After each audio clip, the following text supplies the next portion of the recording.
Hey buddies, welcome to another video.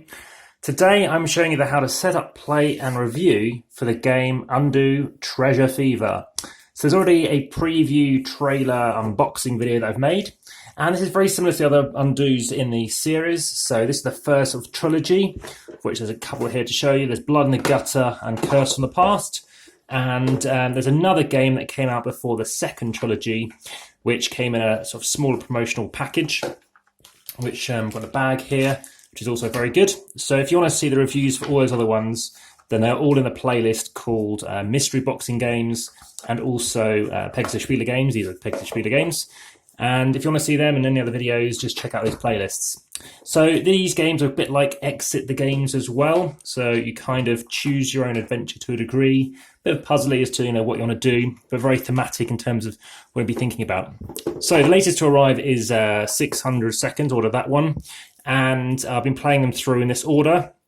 Having said that, you might want to play this one first purely because of the fact I think this one did actually come out slightly before this one. Not that it really matters any way whatsoever.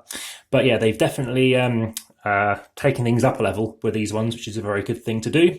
And I'm now going to tell you all about Treasure Fever. So if you haven't already, hit the subscribe button to check out what I think of 600 Seconds. After that one, I'll be doing a review of all of them. I've been giving them a rating, and you'll see what I think of them. So again, this is spoiler free, but I'll be telling you how you set the game up and what I think of it and the components and stuff. So if you like the video, please hit the like button. If you, again, if you have any questions, please check them out, and by all means chuck something in there and I respond very quickly. And lastly, if you haven't already, check out the description for anything else you might be missing. So you have some clue cards. There are going to be 4 of these. They're going to go off to the side. You're going to use time tokens. You're going to be changing fate. You're going to be going backwards in time, maybe forwards in time, and trying to figure out why this person has died. Sorry about knocking that. And you're going to have these cards as well. That's going to tell you a bit more about the story as to how you get on. And you're going to lay out these cards. These are various locations in time whereby this person, and let's just show her on the box, happened to succumb to a nasty injury. So we do know from the back of the box and also from the card that you'll be able to read when you start the game that basically she was flying out of this plane, jumping out, smiling as it exploded, and then she happens to undo a parachute and finds it doesn't work. And actually, obviously, we know that leads to her demise. So again, that's purely in the back of the box, but we're trying to undo fate. We're trying to uncover what on earth's been going on and actually see if we can resolve things and improve her life, potentially. And you get a score depending on how well you can improve her life, if you can at all, or if she still dies, maybe you won't do too badly.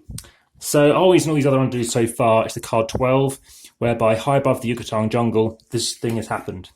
In this instance, yes, with a vigorous jump, a blonde woman in her 20s leaves a small plane's cabin and plunges towards the jungle. So that's all going to be visible. You're also going to have some clue cards for each of the locations. Now, you'll notice you can't spoil it looking at the back. So each of these locations are going to have a clue, which are places you could choose to go. And when you choose to go there, you have 9 places you can go in the game. And then you have 4 clue tokens that allows you to actually consider if there's anything here that might help you with your decisions. So in this instance, you can flip this card over, and it's a shiny object. So it does come in the game. It starts off with this thing. It says this jeweled golden statue is of untold value. Only the deceased knew the secret location where it was found. The statue's base shows several bloodstains. So that's all visible on the back of the box.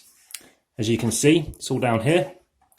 And based on that, you're thinking, well, where do I want to go? Do I want to go to Liverpool, Cambridgeshire? Do I want to go back into the jungle? Maybe this is where she, found this thing.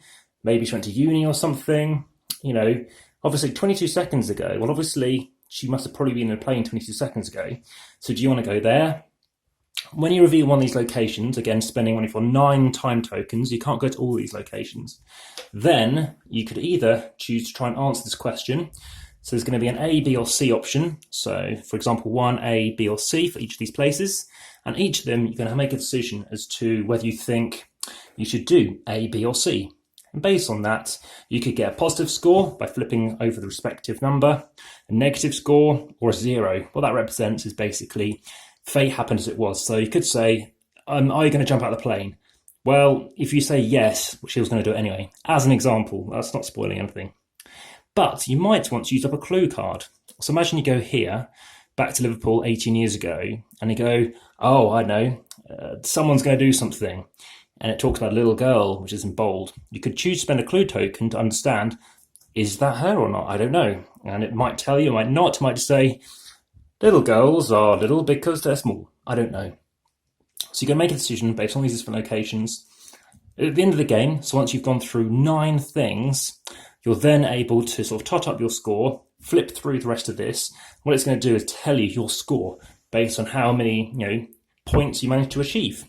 And if you have enough, then you're going to win the game. You might keep that person alive, maybe even improve their life somehow. And that's basically how the game goes. So in terms of components, again, lovely artwork as per the other ones. It's the same illustrator as the others. It's the same designers. And similar to the prior game in this particular trilogy, which is Forbidden Knowledge, then I find, there's something similar to that, which I really liked and happened to do quite well at this one. I've actually managed to keep this person alive and improve themselves. So you don't always, I haven't always been able to do that. And I think I've dialed in more and more the more I play these games. And that's a great experience. Yes, I like the adventure. I liked most of where I think the story was going. It seems to generally make sense for what I was after. And it's something that, it's, fairly inexpensive, obviously small box game, and something that I've, really enjoyed. So hopefully this video is of interest to you if you're considering getting a game which is obviously the kind of escape room game, but it's more about the decisions you make as opposed to whether or not you can decide on how to solve a puzzle. So there you go. That has been Undo Treasure Fever, and I look forward to bringing you another one very soon. Like I said, all the best. Any questions? Bye for now. Thanks so much for watching. See ya.